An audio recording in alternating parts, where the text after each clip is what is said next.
February 16th, 1943. 10 a.m. A narrow mountain road in Thessaly, Greece. An Italian convoy carrying food supplies rolls past a hillock. Suddenly, gunfire erupts. 9 Italian soldiers drop dead. Within hours, hundreds of Italian troops surround the nearby village of Domenicon. Every man and boy over 14 is dragged from their homes. By dawn the next morning, 175 of them are dead, shot in groups of 7. The village is burning, women are screaming, and in his official report, the Italian general responsible boasts about the massacre, calling it an example and warning for the future. But here's what makes this story truly horrifying. The files documenting this massacre, along with 694 others just like it, were deliberately hidden in a locked cabinet with its doors facing the wall in a basement in Rome. They stayed there for 51 years. If you're enjoying this story, please hit the like button, drop a comment below, and subscribe for more untold history. To understand how 175 innocent men were slaughtered and no one paid for it, we need to go back to the beginning, back to when Italy invaded Greece and discovered that occupying a country is far bloodier than conquering it. October 28, 1940. Italian dictator Benito Mussolini launched an invasion of Greece from Albania, hoping for a quick victory that would rival Hitler's conquests in Western Europe. It was a disaster. The Greek army, despite being outnumbered and outgunned, fought with ferocious determination. They pushed the Italians back into Albania, inflicting humiliating defeats. Greek forces captured city after city through the brutal winter, turning Mussolini's dream of glory into an international embarrassment. By April 1941, Hitler was forced to bail out his incompetent ally. German forces invaded both Greece and Yugoslavia, crushing both countries within a month. Greece fell to the Axis powers, divided into occupation zones. The Germans took the strategically important areas. The Bulgarians seized Eastern Macedonia and Thrace. And the Italians, the very forces the Greeks had just defeated and humiliated, were given control of most of mainland Greece, the Ionian Islands, and parts of Crete. Think about that for a moment.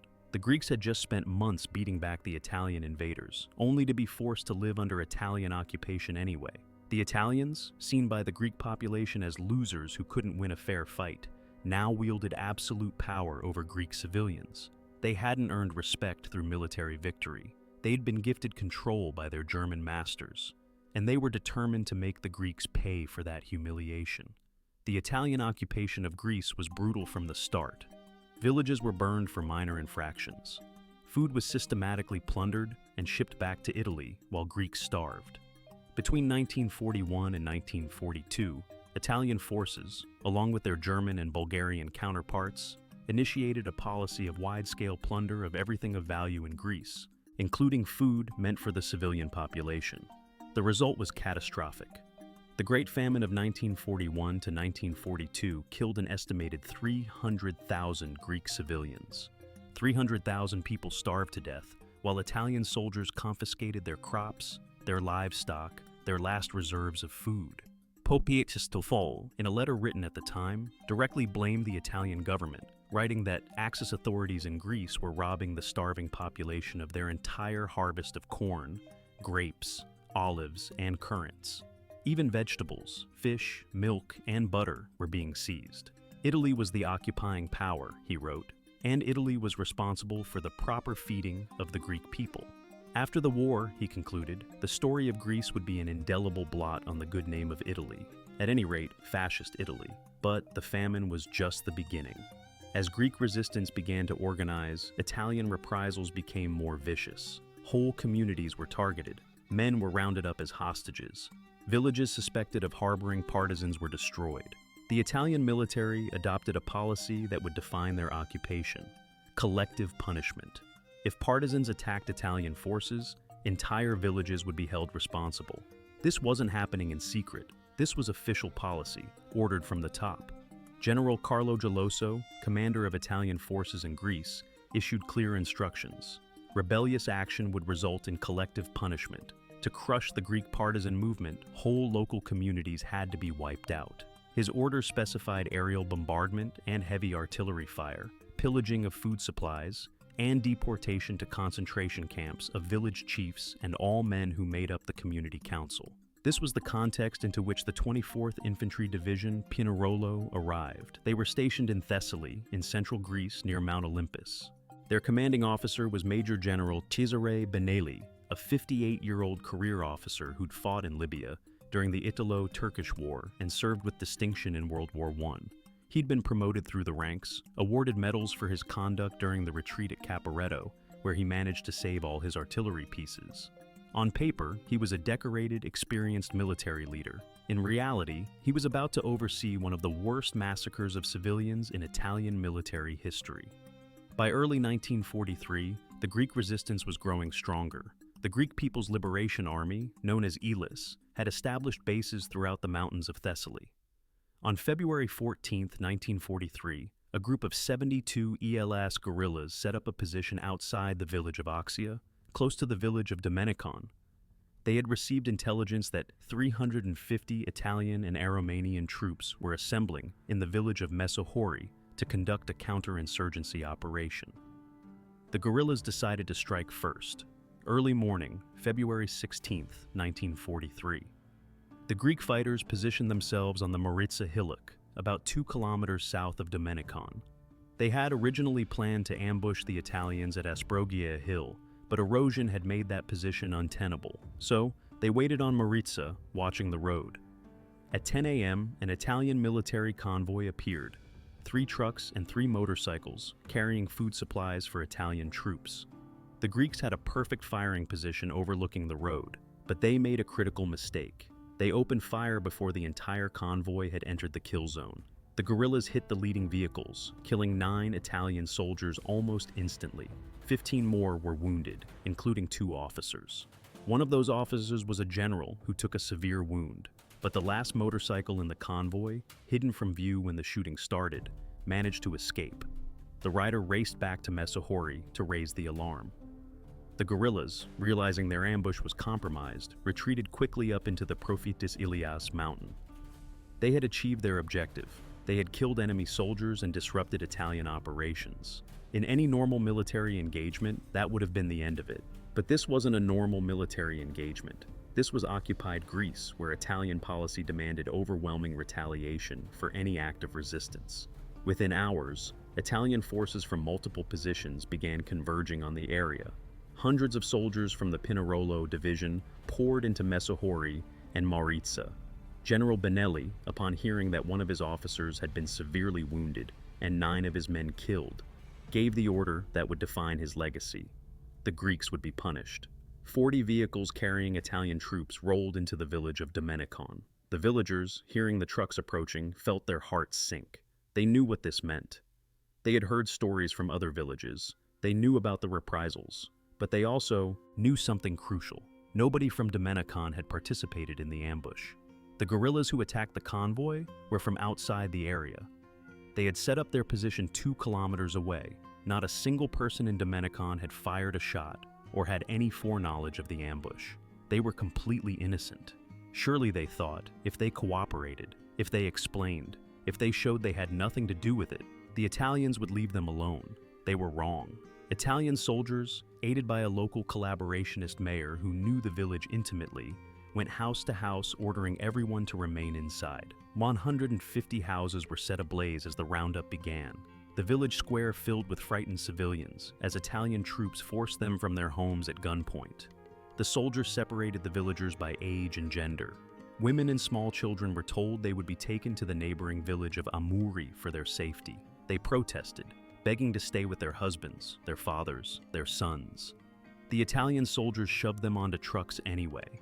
As the women were driven away, they looked back to see their men standing in the square, surrounded by armed soldiers. Every male in Domenicon above the age of 14 was being held. Boys barely into their teens. Fathers, grandfathers. Some of the men were in their 70s and 80s. It didn't matter. If you were male and over 14, you were a suspect. The Italians told them they were being sent to a concentration camp in Larissa. For how long, nobody knew. The men were terrified, but they believed this story. Concentration camps were horrific, but at least it meant they would be alive. They could survive a camp. They could come home eventually. 25 men who the Italians claimed were directly involved in the ambush, though there was no evidence of this whatsoever, were immediately separated from the others. They were taken to Maritza, lined up, and executed by firing squad. The rest of the men, 138 prisoners from Domenicon, were joined by men rounded up from the nearby villages of Mesohori, Amuri, and Damasi. The column of prisoners, surrounded by Italian soldiers, began marching. As they passed through Mesohori, more houses were set on fire. 12 more local citizens were shot dead in the streets. The village burned as the prisoners marched past, the smell of smoke and death following them. They walked for hours. None of them knew where they were really going. The younger men tried to keep the older ones moving, supporting those who struggled. Some of the elderly men, in their 70s and 80s, could barely keep up. But the Italian soldiers didn't care. Anyone who fell was kicked, beaten, shoved forward. It was nearly 10:30 p.m. when the column reached an area called Kaukaki. The prisoners had been marching since afternoon. They were exhausted, terrified, confused. Some still believed they were going to a camp. Others had begun to suspect something worse. Then a messenger arrived on a motorcycle. He'd been sent by the Italian general wounded in the morning ambush. He carried a message for the officer in command of the column. The officer read it, folded it, and gave new orders to his men. Execute them. Execute them all. The prisoners were divided into groups of 7. You can imagine the panic, the screaming, the desperate pleas for mercy. Men begging the soldiers to understand they had nothing to do with the ambush. Fathers crying for their sons. Sons trying to shield their fathers. Old men who could barely stand, confused and terrified. The first group of 7 was lined up. Italian soldiers raised their rifles. A volley of gunfire shattered the night. 7 men dropped dead. The next group of 7 was lined up. The soldiers reloaded. Another volley. 7 more men dead. Group after group after group. The executions continued through the night and into the next day. The sound of gunfire echoed across the hills. 138 men were shot in groups of 7. Some didn't die instantly. They lay wounded, bleeding, crying out until soldiers finished them off with single shots. By the evening of February 17th, it was over. 175 men total were dead. The men from Domenicon, Mesohori, Amuri, and Damasi. Boys as young as 14. Old men in their 80s. Fathers, sons, brothers. All of them killed for an ambush they didn't commit, ordered by partisans they didn't know, in a fight they never joined. The Italian soldiers departed, taking with them the mayor of Domenicon and his family, who had helped them identify villagers. The bodies were left where they fell. On February 19, 1943, 3 days after the massacre began, news finally reached Captain Nikolaos Babalis, deputy commander of the Elasona Gendarmerie Department. What he heard was so horrific, he could barely believe it. An entire village's male population executed, nearly 200 men dead. He immediately sent 2 official complaints, one to the International Committee of the Red Cross, one to the Interior Ministry, one to the Gendarmerie headquarters. He documented everything, the number of dead, the circumstances, the fact that the victims had no connection to the partisan ambush. He demanded an investigation. He demanded justice. The Italian authorities had a different response. They arrested Captain Babalis. They charged him with crimes against the occupation. They sentenced him to death. He was sent to a concentration camp, waiting for his execution. If the war had gone differently, Nikolaos Babalis would have been killed for the crime of reporting a massacre. But Allied forces liberated the camp before the sentence could be carried out. Babalis survived. The evidence he had documented survived. But for decades, nobody did anything about it. General Cesare Benelli, the man who ordered the massacre, didn't try to hide what he'd done. In fact, he was proud of it. On February 23, 1943, he sent an official report to the 3 Army Corps headquarters detailing the military events at Domenicon. He didn't call it a massacre. He called it a legitimate reprisal. He presented the killings as an example and warning for the future. He bragged about the efficiency of the operation. In his summary, Benelli itemized the Greek casualties like he was tallying inventory. Killed during the battle, 8. Fugitives hunted down and executed by the escort, 7. Rounded up by the reinforcement company and executed, 16. Shot trying to escape, 4. Shot by the squad sent from Ternavos, 8. Executed in Damacy, 97. Total Greek subjects deceased, 140. Even his count was off. The actual death toll was higher. But what matters is the tone of the report. Clinical, matter-of-fact, proud. He described the systematic murder of nearly 200 civilians as if it were a successful military operation. And from the Italian High Command, he received no reprimand, no censure, no punishment whatsoever. Instead, General Carlo Geloso, commander of Italian forces in Greece, praised the operation as consistent with his orders for collective punishment of communities suspected of supporting partisans. This wasn't considered a crime, this was considered policy. 4 months later, on June 16, 1943, Benelli issued another proclamation. He announced that if there was any sabotage on the Larissa to Volos railway, 50 prisoners from the nearby Larissa concentration camp would be executed in retaliation. 50 more innocent lives to be snuffed out if someone dared to resist. On July 18, 1943, Benelli left command of the Pinerolo Division and returned to Italy. He went to Rome at the disposal of the Ministry of War for special assignments. He arrived on July 19th, the same day American bombers conducted their first major air raid on Rome. 5 months later, on November 28, 1943, Cesare Benelli died of illness in Chieti. He was 58 years old. He never faced trial. He never answered for Domenicon. He died a general in good standing, his medals intact, his reputation within the military unblemished. But at least the evidence existed, right?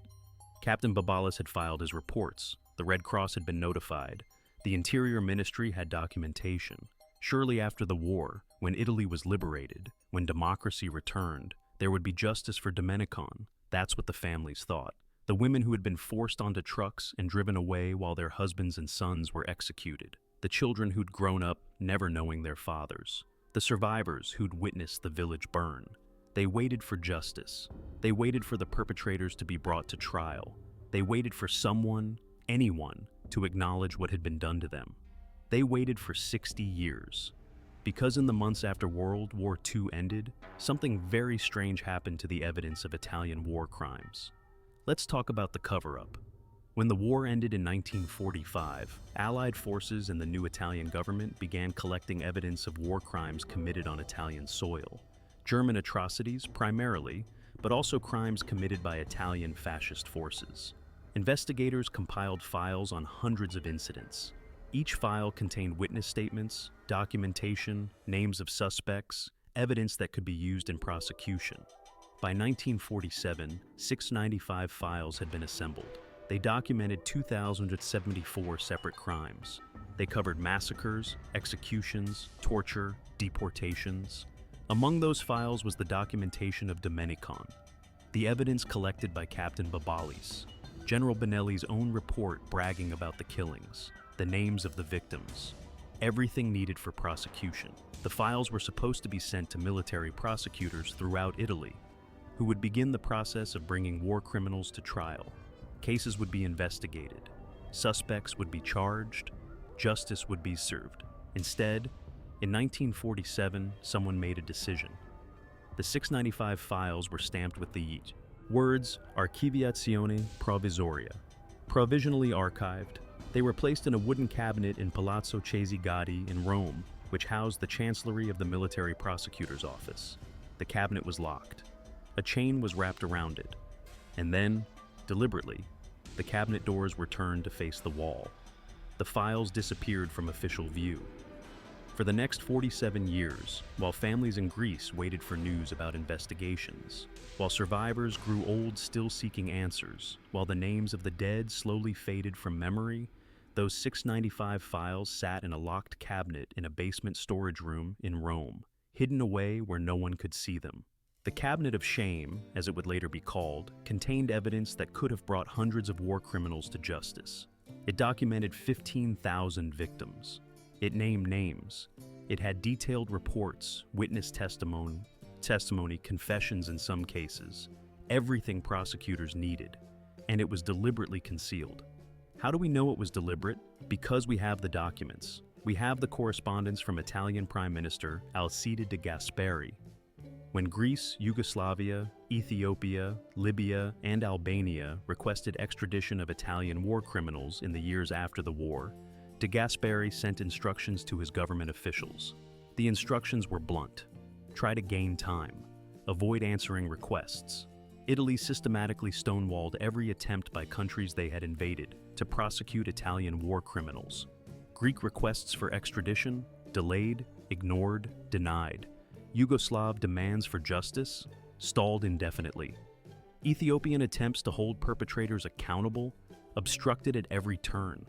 This wasn't incompetence. This wasn't bureaucratic delay. This was deliberate government policy to protect Italian war criminals from facing justice. But why?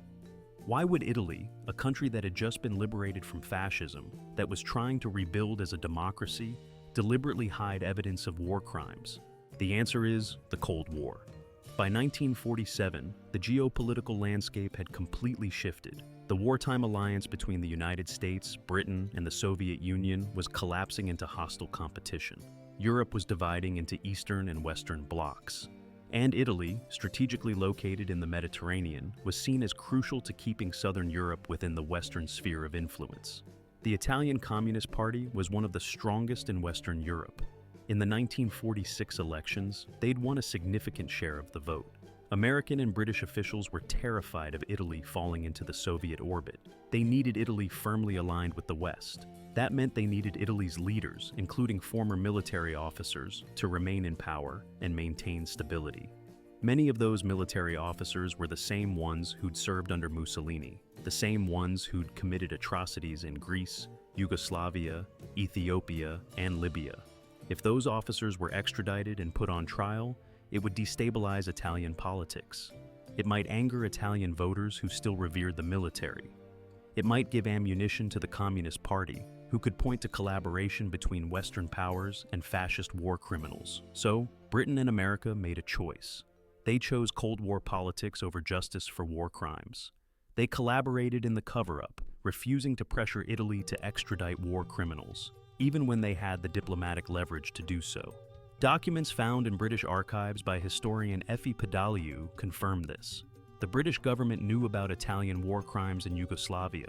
They knew about Greece, they knew about Ethiopia, and they consciously decided not to pursue extraditions because Pietro Badoglio, the Italian prime minister who'd replaced Mussolini and was himself accused of war crimes in Ethiopia, was seen as a guarantee of an anti-communist Italy. The Americans followed the same policy. Both governments feared a boomerang effect. If they pushed Italy to hand over war criminals, Italy might retaliate by demanding extradition of Germans who'd committed crimes against Italians.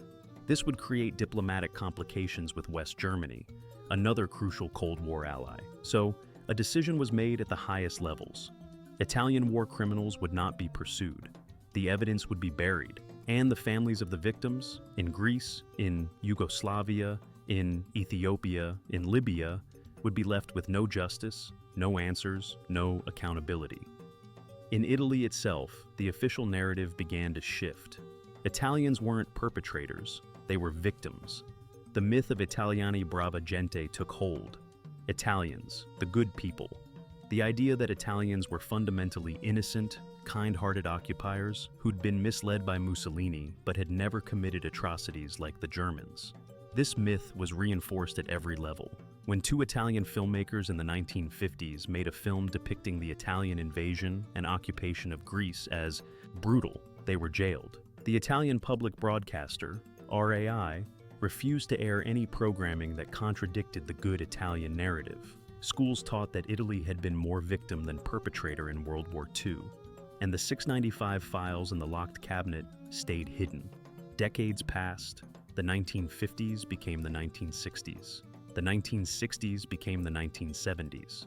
A whole generation grew up in Italy, never learning about Domenicon, never hearing about the massacres in Yugoslavia, never knowing about the concentration camps in Libya. In Greece, the survivors of Domenicon grew older.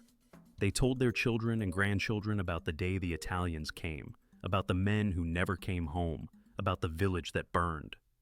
But without official records, without investigations, without trials, the story became just another tragic memory in a country full of wartime trauma.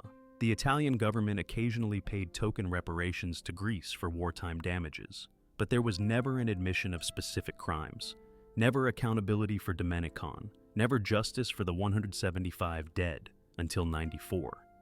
In May 94, news broke in Argentina.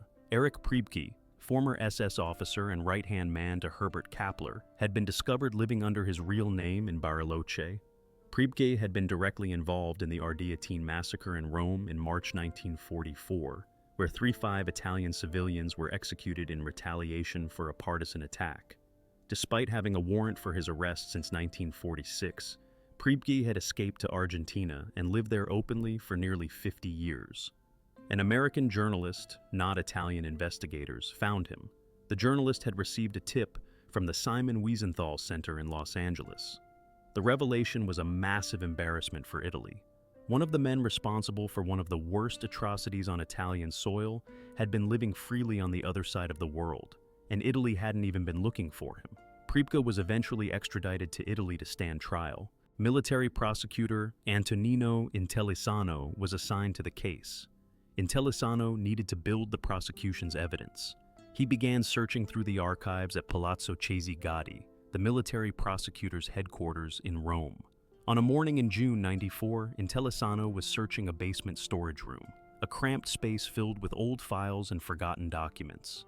He noticed something odd. In the corner, behind a locked gate, there was a large wooden cabinet. The cabinet doors were facing the wall. Intellisano ordered the gate unlocked, and the cabinet turned around. Inside, he found 695 files, carefully archived and labeled. Each file contained detailed documentation of war crimes. As he read through them, he began to understand what he'd discovered. Sant'Anna di Stazzema, where 65 civilians, mostly women and children, had been massacred by German forces in August 1904. The Fossi Ardeatine, where 3 Italians had been executed. Marzabotto, where 70 civilians were killed. Dozens of other massacres throughout Italy, and buried among the Italian files. Documentation of Italian crimes abroad, including Domenicon. He'd found the cabinet of shame. Intellisano immediately informed his superiors. The military prosecutor's office began the process of reviewing the files and sending them to appropriate prosecutors who could reopen investigations. After 47 years, the evidence was finally being seen again. But the discovery initially didn't make much news. A few articles appeared in Italian papers, some coverage of the shocking find. Then the story seemed to fade from public attention.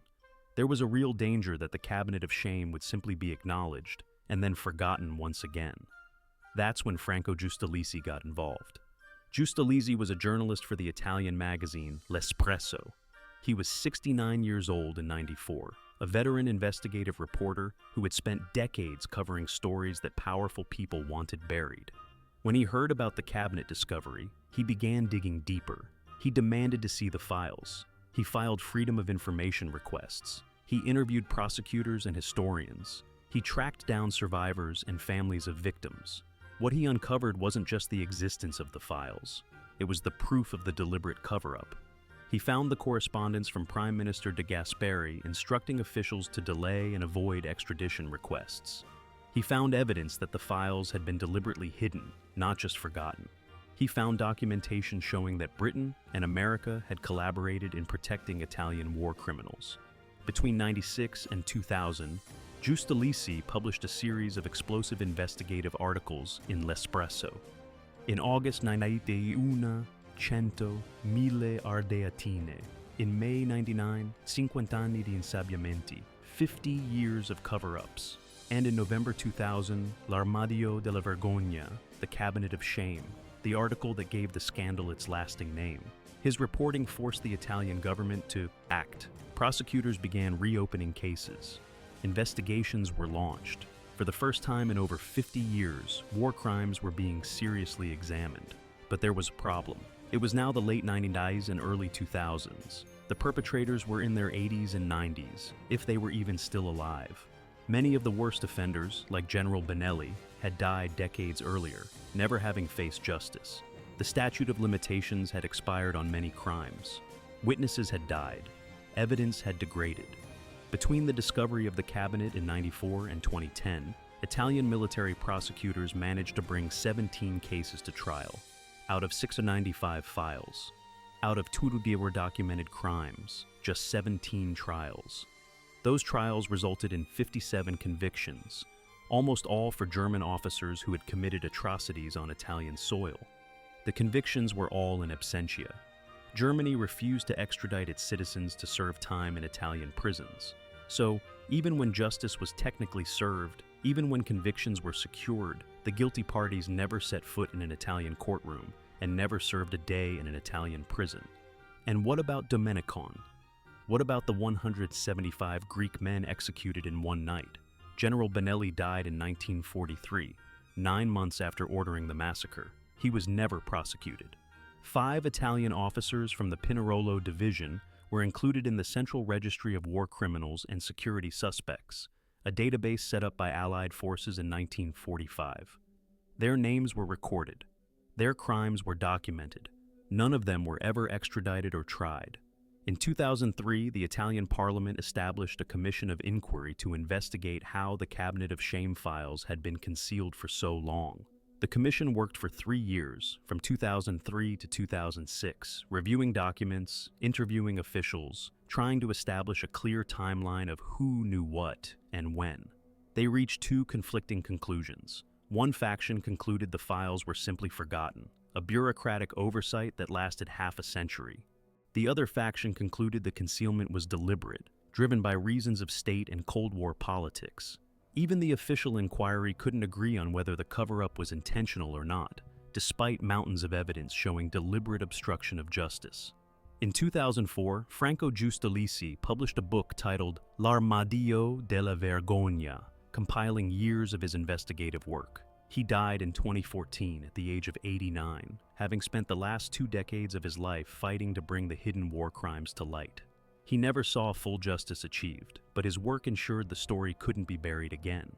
In 2008, 65 years after the massacre, Italian documentary filmmaker Giovanni Don Francesco made a film titled La Guerra Sporca di Mussolini, Mussolini's Dirty War. The documentary included detailed coverage of the Domenicon massacre, featuring interviews with survivors and historians. It was broadcast on the History Channel on March 14, 2008. Italy's state broadcaster, RAI, refused to air it. RAI, the same organization that had jailed filmmakers in the 1950s for depicting Italian occupation honestly, once again decided Italian viewers didn't need to see uncomfortable truths about their country's wartime conduct. The documentary was eventually shown on the private channel Rete 4 on January 3, 2010, 2 years after its initial broadcast.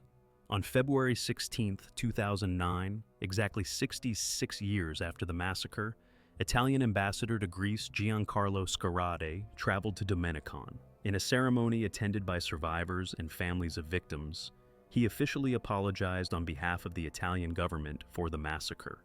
It was the first official acknowledgement, the first official apology, 66 years after 175 men were executed. Most of the survivors were in their 80s and 90s by then. Many of the wives who had been forced onto trucks and driven away while their husbands were executed had already died, never receiving an apology or seeing justice. In 2016, the Italian Chamber of Deputies finally made the full Cabinet of Shame files available to the public online. All 695 files, documenting 2,074 crimes against 15,000 victims, became accessible through the Historical Archives website. Researchers, journalists, families, anyone who wanted to, could finally see the evidence that had been hidden for 51 years. But by then, it was far too late for trials, far too late for accountability in any meaningful legal sense. The story of Domenicon and the Cabinet of Shame isn't just about one massacre in one Greek village. It's about how justice can be sacrificed for political convenience. It's about how Cold War calculations mattered more to Western governments than accountability for war crimes. It's about how entire nations can construct myths of innocence to avoid reckoning with their past. Italy still struggles with this history. The myth of Italiani Bravagente persists in popular culture. Films like Mediterraneo in '91 and Captain Corelli's Mandolin in 2001 portrayed Italian occupation forces as charming, harmless, even lovable characters who played football and sipped wine with locals. The brutal reality of massacres, starvation, and concentration camps was sanitized into romantic fiction. In 2003, Italian Prime Minister Silvio Berlusconi publicly stated that Mussolini had never killed anyone, and that his internment camps were just holiday resorts. He said this despite mountains of evidence documenting Italian atrocities in Ethiopia, Libya, Yugoslavia, Albania, and Greece. When historians like Angelo Del Boca published books detailing Italian war crimes, they faced backlash and accusations of being unpatriotic. Del Boca's 2005 book, Italiani, Brava Gente, Italians, Good People, with a question mark, directly challenged the national myth, and was treated as controversial for simply documenting historical facts. This resistance to historical truth has consequences. When a country refuses to honestly confront its past, when crimes are hidden rather than acknowledged, when myths replace facts, it becomes easier to repeat those crimes in the future. It becomes easier to dehumanize enemies, to justify atrocities, to claim victimhood while denying responsibility. The families of Domenicon, and of the thousands of other victims documented in the Cabinet of Shame, deserved better. They deserved trials. They deserved convictions. They deserved to see the men responsible behind bars. They deserved their loved ones' names in history books, not hidden in a locked cabinet. What they got instead was decades of silence, followed by belated apologies that cost nothing and changed nothing, followed by files released when almost everyone responsible was already dead. And here's perhaps the most disturbing part of this story. Domenicon wasn't an isolated incident. It wasn't a rogue commander going too far. It was the first in a series of massacres that characterized Italian policy in Greece in the spring and summer of 1943. Historian Lydia Santarelli, a professor at New York University who spent years researching Italian war crimes in Greece, discovered that Domenicon was followed by hundreds of similar atrocities. Over 400 Greek villages were subjected to massacres during the Italian occupation. Thousands of civilians were slaughtered as part of a deliberate strategy of terror.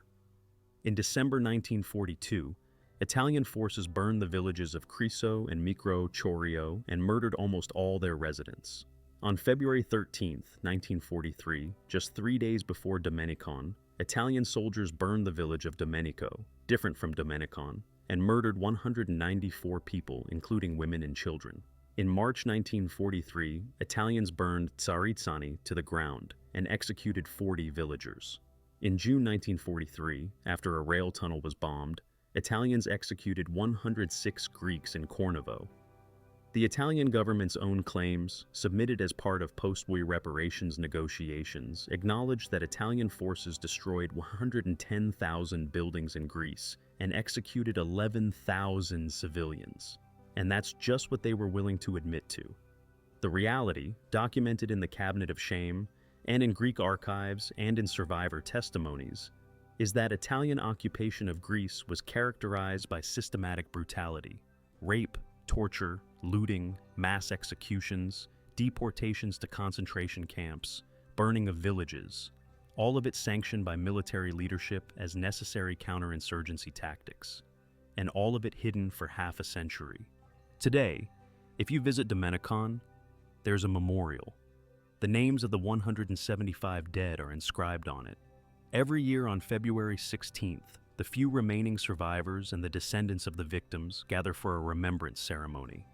They light candles, they read the names, they tell the stories to younger generations who never knew the men who were killed. But there's no museum explaining what happened. There's no Italian government-funded memorial acknowledging responsibility. There's no educational curriculum in Italian schools teaching about Domenicon, or the hundreds of other massacres like it. The apology in 2009 was, for most people, the first time they'd ever heard of the massacre. And after the news cycle moved on, it was largely forgotten again.